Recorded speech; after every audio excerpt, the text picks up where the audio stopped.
ఆదమర్చి నిద్రపోతున్న ఆదివాసి గిరిజన గూడాన పొడిసినాడు పొద్దు పొడుపోలే గుమ్మడి నరసయ్య.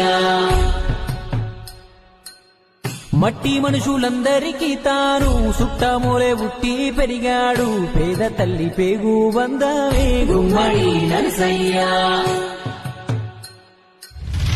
ఎగురుతుంది ఎర్రాని జెండా నీ గుండెలో, ఎత్తినావు సుత్తి కొడవల్లే చిన్న ఈడులో.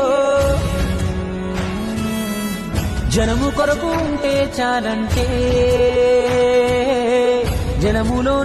జనములానే ఉంటానంటావే. సైనికులే అక్కరలేని రాజువు నువ్వయ్యా ఓ గుమ్మడి నరసయ్యా. సైకిలకి పరిపాలించే సరువు నువ్వయ్యా.